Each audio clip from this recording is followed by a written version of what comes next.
Para fines de registro, ¿su nombre? Gabriel Vega. Gabriel Vega es mi nombre. ¿Cuántos años tiene y hace cuánto está acá en Villa San Gregorio? Bueno, yo llevo aquí aproximadamente unos 12 años. Tengo 64 años de vida y tengo hartos años en esta actividad de la salud. Muchos años. Sí. Cuéntenos. Incontables.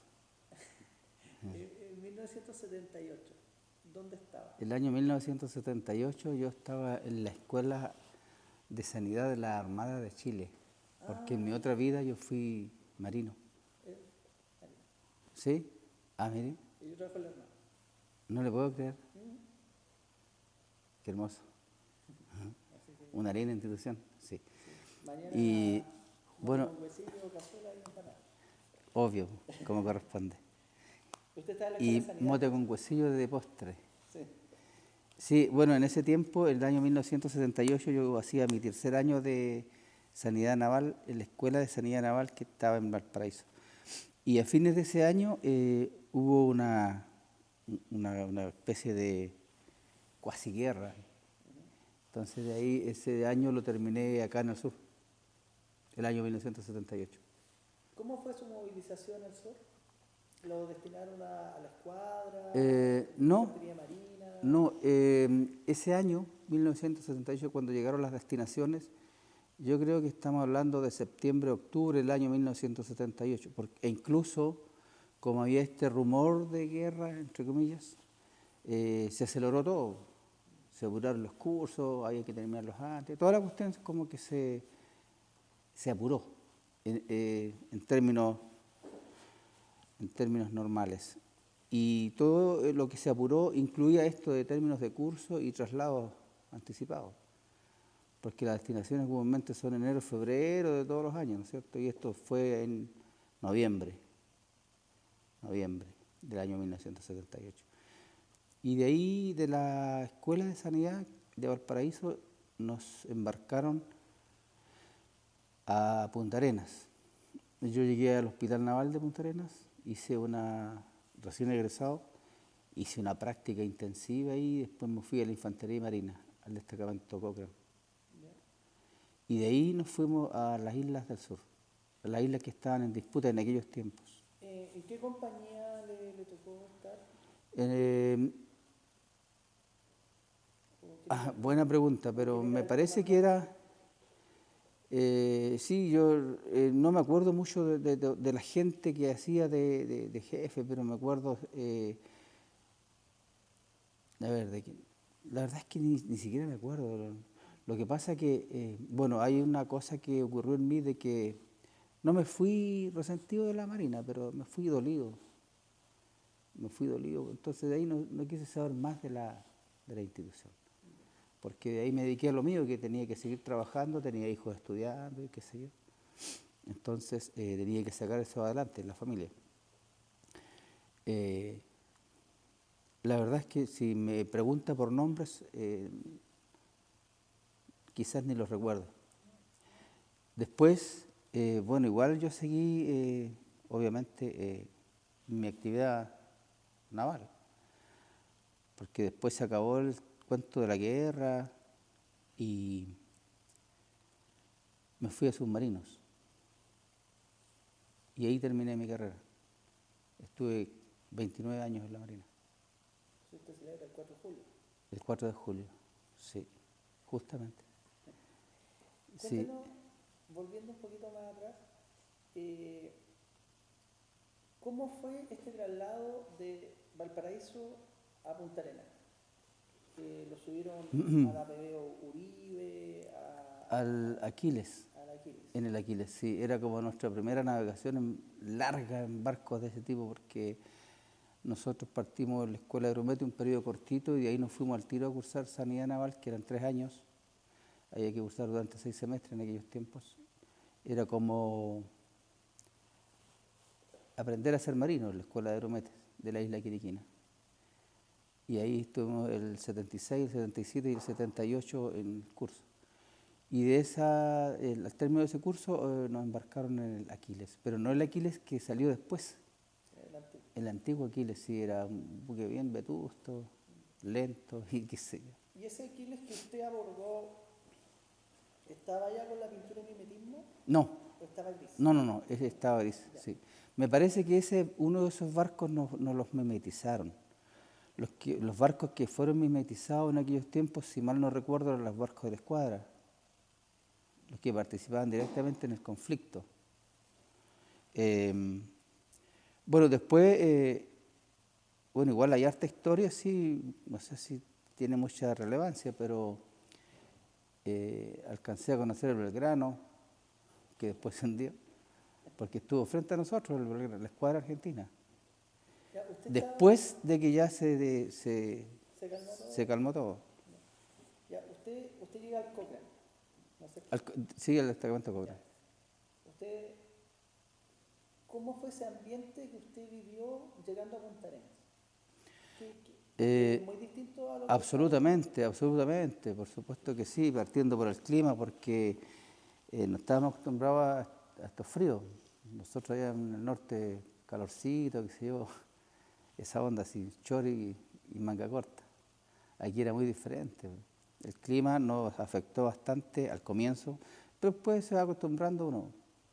Y ahí en el Cochrane partieron ejercicios, qué sé yo, me acuerdo que, a ver, ¿cómo fue que yo me fui? Del Cochrane, en una oportunidad, éramos como 8 personas, 8 o 10 personas, que volamos en un avión a Puerto Williams.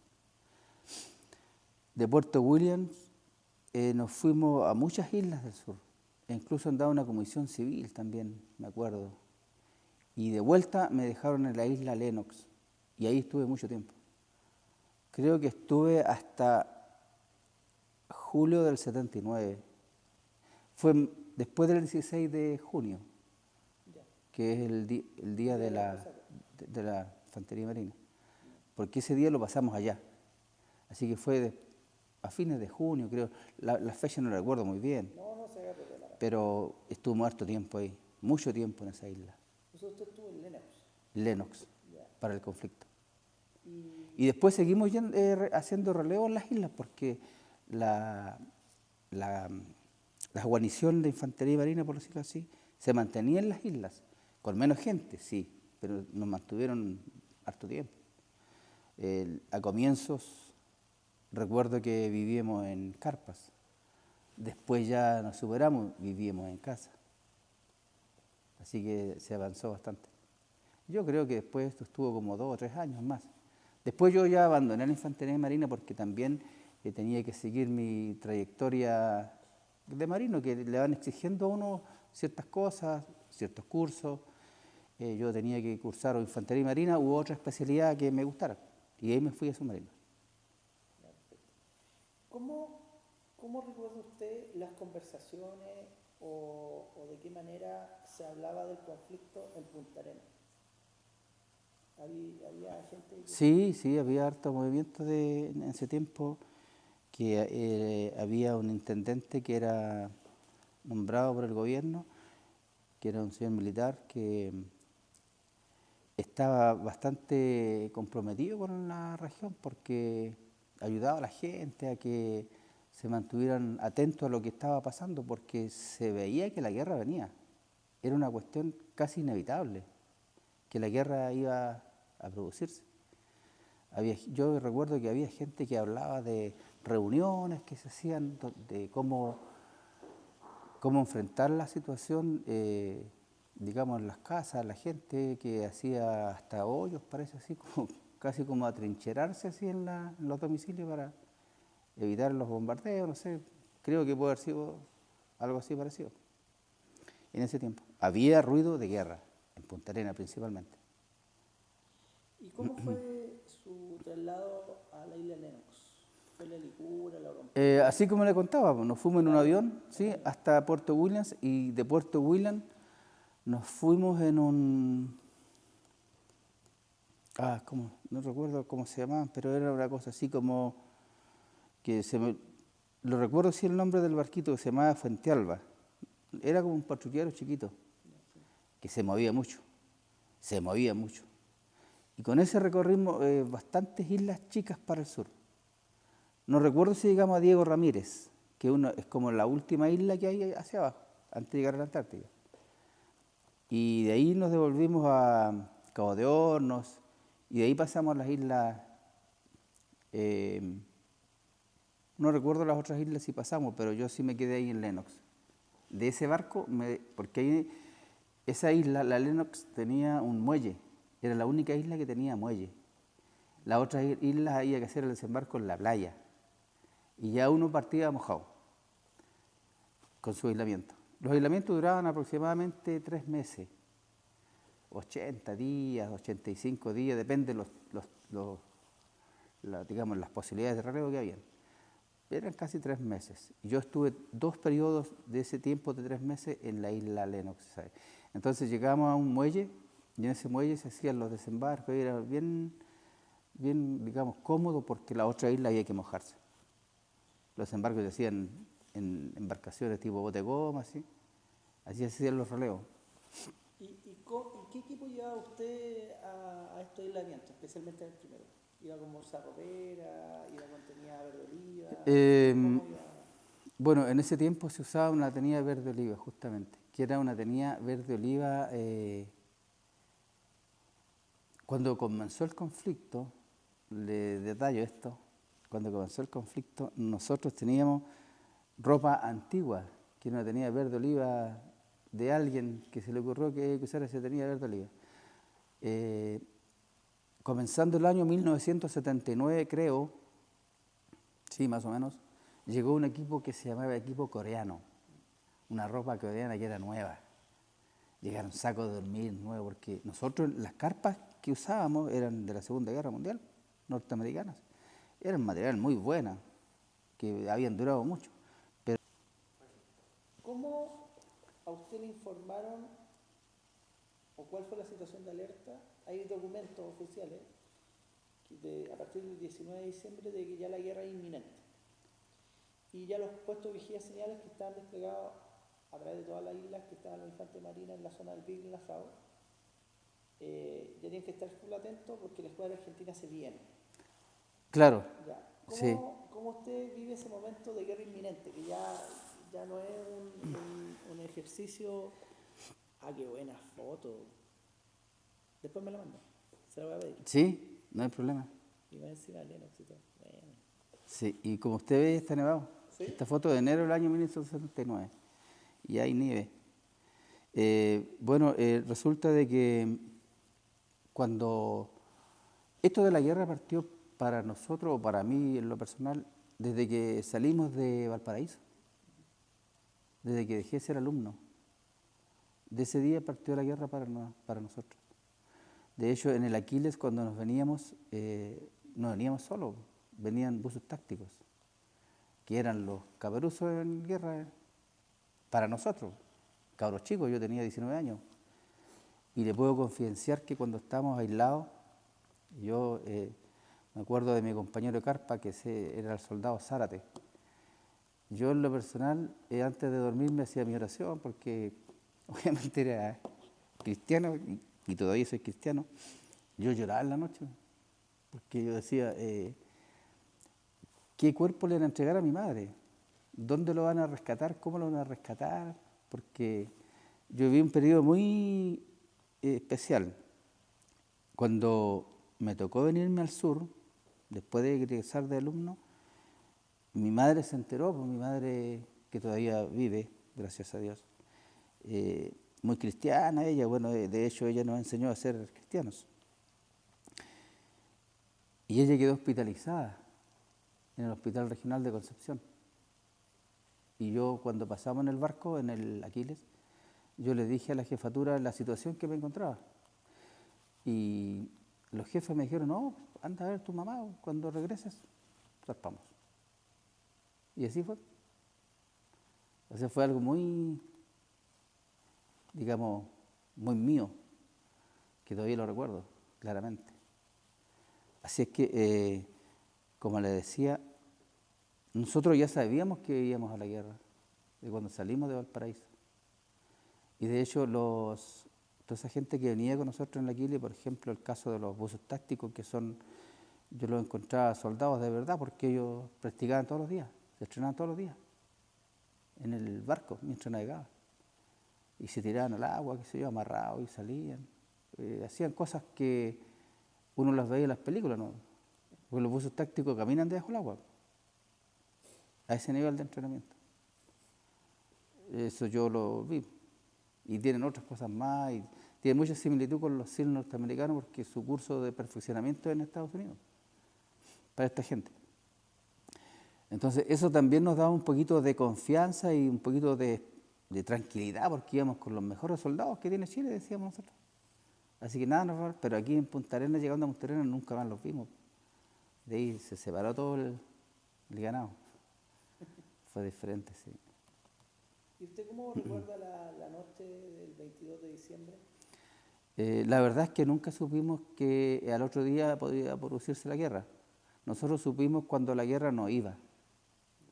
Era a través de... Porque resulta que en la isla que yo habitaba estaba un radiooperador que era el Cabo Collado. Ese señor recibía los mensajes de todo lo que estaba pasando.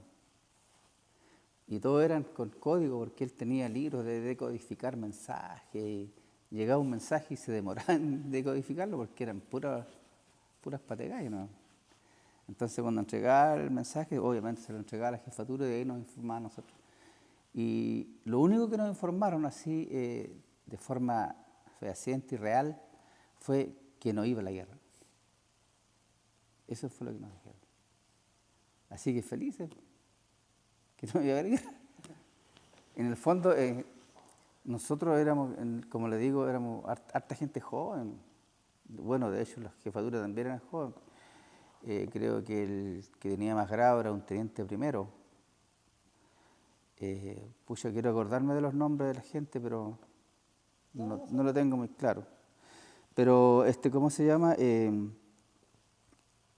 Pura gente joven ahí. Nosotros veíamos viejo un sargento, en ese tiempo, un sargento que tenía, qué sé yo, 36 años. Para nosotros era viejo, imagínense. Y lo que sí recuerdo, como le digo, es que nos dijeron que no iba a haber guerra. De eso recuerdo. Igual nosotros hacíamos harto entrenamiento ahí, todos los días, los lanzacohetes, los morteros, las ametralladoras, todos los días era práctica de eso.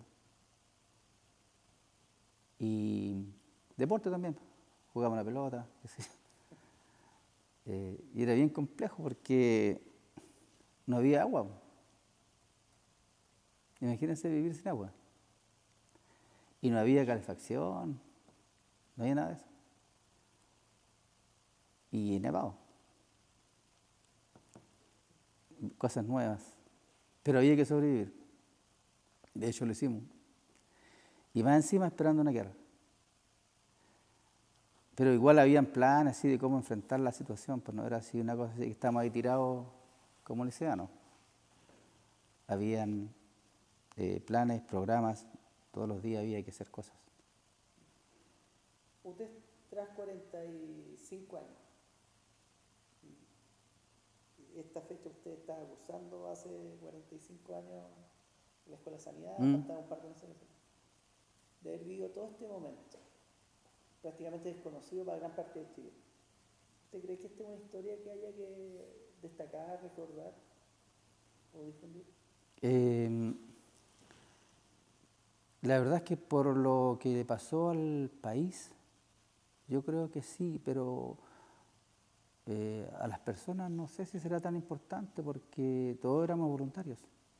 Nadie estaba ahí a la fuerza. El que quería se iba. Lo que sí fue un hecho importante para Chile, que tuvo que enfrentar esta situación de una cuasi guerra. Mover un barco es tremendamente costoso en cuanto a dinero. Imagínense mover todas las cuadras. Y hay que darle combustible, víveres y todas esas cosas. Entonces, creo que sí, para Chile fue una movilización importante. Las personas que participamos quizás no sea tan importante porque, como le insisto, ahí toda la gente que participó directa o indirectamente de este conflicto estaban voluntarios. Es más, nos pagaban para eso. Así que no sé qué tan importante es para la sociedad, para la gente. Obviamente que el país sí que enfrentó como país esta situación estoicamente, porque igual en ese tiempo había pobreza, había mucha pobreza.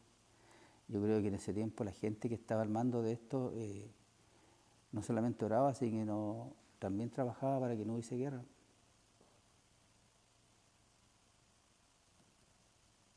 Muchas gracias por su testimonio y su tiempo. No, por nada, por nada.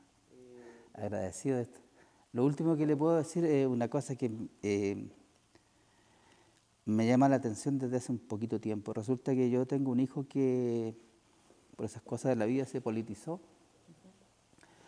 y en una oportunidad estaba en una reunión política justamente con un señor que al parecer era senador de la República y mi hijo me contó de que estaban en una ceremonia con un senador dándole algunos galvanos y medallas a la gente que participó de la cuasi guerra del 78. Y yo le dije pues, de broma, porque yo ya me venía de Punta Arenas aquí a mi villa al trabajo, porque era un día domingo, ya 17 horas aproximadamente. Y le dije, hijo, ¿y no te acordaste de tu papá?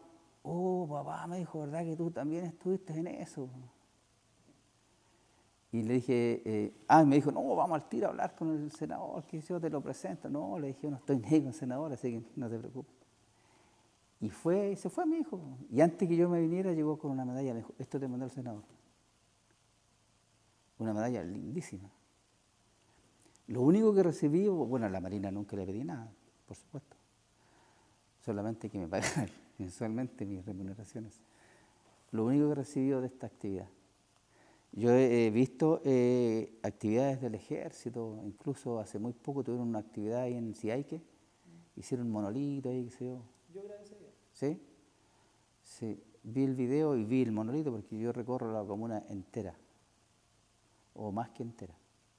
Entonces sé dónde están todas las cosas y dónde están los corderos también.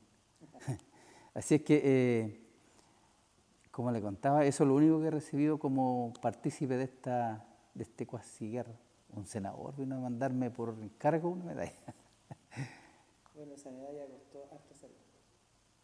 ¿Sí? Ah, ¿usted supo de eso? Yo fui uno de los organizadores. Ya.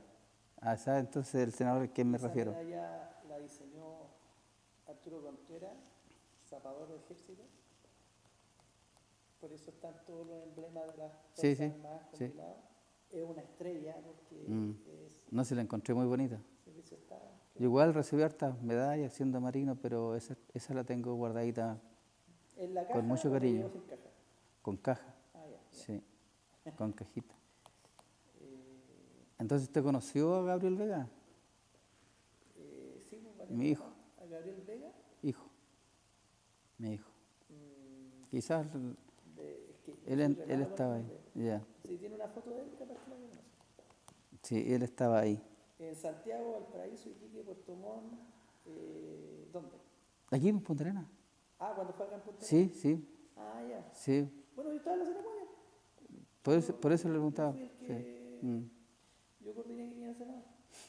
No, con Francisco fuimos compañeros de universidad. Ya. Así que bueno, pero eso es para otro mate. Claro. Mire, qué bueno que haya llegado a San Gregorio.